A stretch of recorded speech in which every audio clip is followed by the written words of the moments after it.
Hey, what's up? I'm Ashley.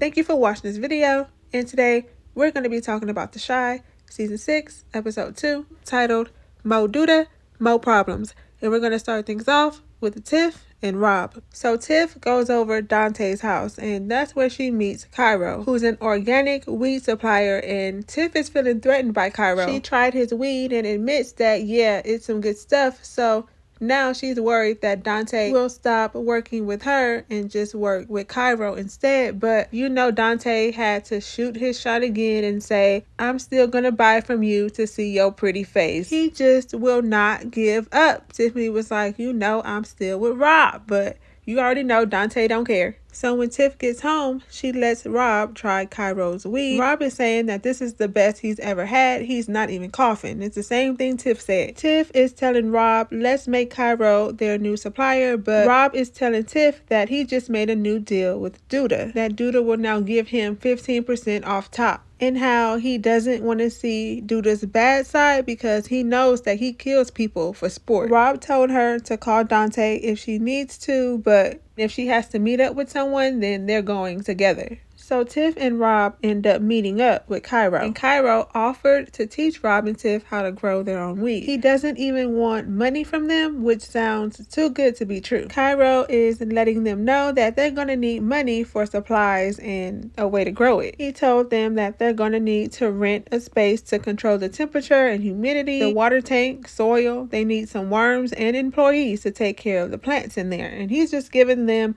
the whole rundown on how to grow this stuff. He's claiming that he doesn't want anything from them and that he just wants to give them this info so that everybody can be out there smoking good and organically. But Tiff is telling him that they don't have money for all that, and can he give them a loan? He was like, I could, but I'm not, because I know y'all want to own y'all own stuff. If I give y'all money, then I'ma own it. So y'all find a way to get y'all money so y'all can do this thing. So when they get back to the house, Tiff told Rob to ask his mom for a loan, and he's like, I don't want to do that. She's like, if you believe in me like you say you do, go get this money so we can cut ties from Douda. Why take 15% when you can have it all? After she tells him that, we see Rob asking his mom for a loan. And his mom is played by Lynn Whitfield. And I knew that they were going to end up giving Rob an iconic mom. I just knew it. He asked his mom for $50,000 and tells her that he plans on paying it right back. She said, okay, I'll give it to you. Not loan, but give it to you. But I want something else in return. She tells him, Q was my brother. He's the reason why I was able to raise you in a big house like this and send you to private school. He was more like a father to me more than an older brother. I want to know who killed him and dumped him in the river. So Rob's like, okay, but I'm no detective. She's like, I know, but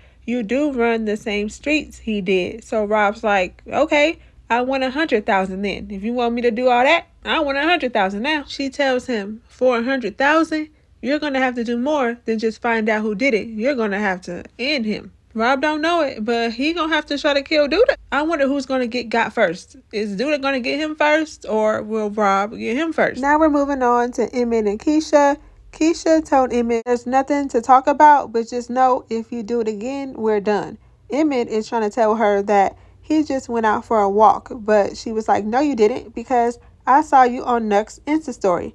Now, why he gotta lie about that? And I'm with Emmett, because why is she still falling with Nuck? Keisha brings up buying a big house again, and Emmett tells her that he's about to go meet up with Douda and his realtor. Keisha's telling Emmett that they don't need Douda's realtor, but Emmett is trying to assure her that everything's going to be okay, and it's not. She eventually goes along with it and tells him not to make any big decisions without her. Darnell was trying to warn Emmett about Douda, saying, I know you think Douda cool and all, but just because he got a whole bunch of Cadillacs don't mean he know about life. And if you lay down with the devil, you will get fleas. And Emmett is telling him not to be jealous. Darnell isn't jealous. Your daddy is not jealous. He is just trying to warn you, because we all know about Douda. Darnell also brings up the fact that he knows about him going out and getting Tiff that new car from his mom. And you can tell Darnell's feelings was hurt when Emmett told him that he was going out to look at houses with Douda and his realtor. Darnell wanted to go with him, but Emmett's like, nah, I got this. You don't need to go. Dang, boy, can you spend some time with your daddy? Because it may be your last moments messing around with Douda.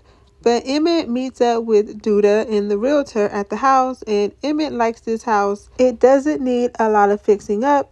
It's in a black neighborhood, but it's far from Smokey's. Then there goes Douda saying, well, we'll just put a location on the west side then. Emmett's like, whoa, whoa, whoa, I don't want to bite off more than I can chew. But of course, Douda is telling him that he can't handle it. But also, Emmett likes this house, and the realtor is telling him he needs to put 20% down of the asking price, and Emmett's like, the asking price is high. Then, of course, there goes Douda again. Well, put down whatever you can, and I'll cover the difference. That's when you say no. Just no. No. If I can't pay it all myself, I am not going to be getting a loan from Douda. He just saw him take someone out for chewing on some gum too loudly, and he's over here getting more and more in debt with Douda. But yeah, Emmett is now taking another loan from Douda, all because he said when someone offers you a gift, you should take it. No, you don't have to take all the gifts. You don't have to take them. And also, Douda wants Emmett to sign right here and there for the house. Emmett says, I have to bring Keisha over here to see if she likes it first. Douda's like, why? Back in the day, women were happy with what they got when a man went out and got them a house. What is going on? Emmett was about to get manipulated and just sign the papers without even asking Keisha and letting Keisha see the house. Until a realtor said, nah, let your girl come by here and see it because my fiance will be mad if I just bought a house without telling her or showing her first. I thought Douda was about to take Dude out right then and there. I thought he was about to take out his own realtor for being on Emmett's side, but he was just like, okay, y'all be some simps if y'all want to. A simp? Nah, that's not being a simp. That's having respect and common sense. So because of the realtor's advice and common sense, Keisha was able to go look at the house before Emmett just went out and bought it without even telling her or asking her first. It turns out that Keisha likes the house but doesn't like the fact that Douda is going to be giving them a loan. She tells Emmett to make sure that Douda knows that it's a loan and that he will be paying him back, and that she wants both of their names on the mortgage. Emmett tells her that he wouldn't have it any other way. Emmett has a rude awakening, and I don't think this house thing is going to turn out good. Watch Douda end up putting his name on the mortgage too. Douda also went over there to the church to try to bully the pastor. Douda came in there talking about, I have a donation. Pastor Stanley said the last time I took money from you, I got arrested for money laundering. Douda is trying to tell him that that won't happen again because that guy got fired. Then Douda started talking about how he offers young black men a better life and a chance to be their own man and boss. Then Zay gets in the pastor's face talking about when a man offers you a gift, you take it. The same thing Douda told Emmett when Emmett was thinking about buying that house. I don't know if Zay is thinking he's Douda number 2 or what, but he's not. The pastor's like, I'm sure I don't want none of y'all gifts. I've never been more sure of anything than I am right now. And while all of this is going down, Bakari is watching from outside of the door. When Douda gets outside to get in the car, he asks Bakari, why did you stay outside? Bakari tells him, because I live with him. Douda said, but you work for me. Get in the car. Douda is out of control. He is wild. Now, what kind of business was he trying to do with the pastor? Now, speaking of Bakari living with them, we saw him, Papa, and Papa's parents around the table, where Bakari and Papa were getting fussed at for being on social media too much. And Papa's like, well, I got the Bible app and I just opened it up yesterday. Then Stanley gets on Bakari for hanging out with Douda, and Papa is trying to rub it in his face like, yeah, I make an honest living. Bakari tells him, I'm not trying to be out here making $7.50 an hour. Then Papa's mom jumps in talking about, don't make fun of his little paycheck. Then Papa gets on his dad for not practicing what he preaches and says, the Bible says a child will lead them. His mom said, you ain't the child he was talking about in the Bible. So you don't be talking to your daddy like that. But his dad just pretty much ends it with, do what's right, not what's convenient. But later on, Kenya gave Papa a ride home from work, and they were both bonding over the fact that they're both preacher's kids. Papa is liking this girl more and more. He's telling her that he knows that his dad isn't a fan of her dad and some of the things that he does at his church. Like, for example, people have to pay for parking. But he enjoys her dad's sermons. But I did notice when Papa got out of the car, Kenya made this weird face, like she could be hiding something from Papa and not telling the complete truth, and I wouldn't be shocked about this. But later on, we saw them back at work, where Papa is telling her he's going to take her to Red Lobster on their first date, and since Emmett put him in charge of the schedule,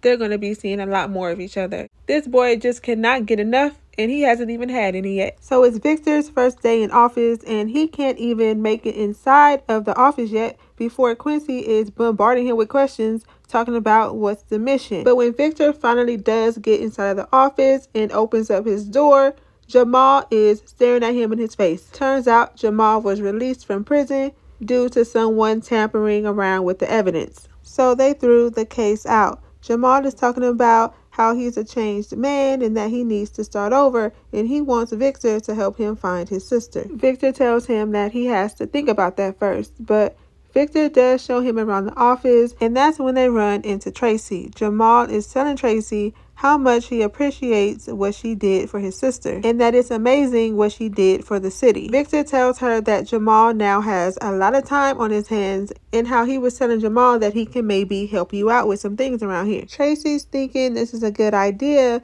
but when Jamal offered to walk Tracy to her car, she said, "No, I'm good." You can tell Jamal is feeling Tracy, and now it's about to probably be this whole love triangle between Tracy, Douda, and Jamal. And you already know Douda is not going to stand for this. He may end up taking out Jamal. Later on that night, though, Tracy did end up blocking Douda's number after he called her. We'll see if he stays blocked or not. Either way, Douda will find out about Jamal, and it's going to be a problem. Something else that might be a problem is when Jamal finds out that Lena is dating Bakari. I think he's going to have a problem with that, especially after he finds out that he works for Douda and Tracy is involved with Douda. He already just gave her advice about guys that be out on them streets, and we know Bakari be in them streets. He tells her that be careful dating people like that because you will end up getting your heart broken. I just hope that if Jamal makes it out, he stays in his sister's life. I mean, Victor did hook him up just like he asked him to. He talked to Lena's guardians. They said it was okay as long as Lena was okay with it. I just hope he doesn't come into her life messing things up. Before we completely move on from Victor, he was telling Fatima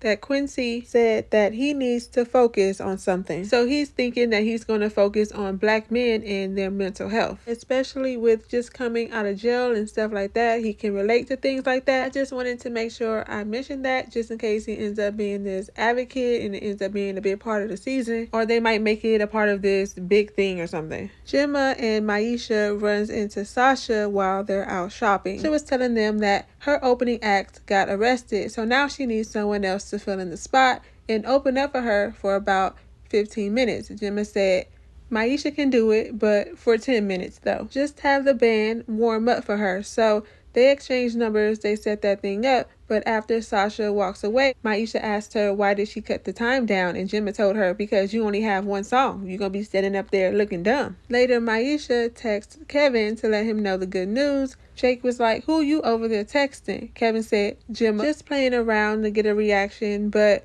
Maisha has her show, but we don't get to see her perform though." And after her show, we see that Kevin came to support her, and they both tell each other that they miss each other and that they don't have to put a label on what they are. They just both agree not to tell anyone yet. Jemma walks inside the room, and you can tell that Jemma already knows that something's up, but she just hasn't said anything. She does give Maisha her money though, and then Kevin leaves the room. Maisha notices that $200 is missing. Jemma said, "Well, I did manage this whole thing." Maisha's like, "Well, I thought you would only get money if you got me the gig, but you didn't." Jemma's telling her that this show would be a mess without her. She did get her all the snacks, the security service, the car service, everything she needed to get that show together. So Maisha's like, "Okay, it's fine. Just give me a heads up next time." Jemma just says, like she's not really going to do it.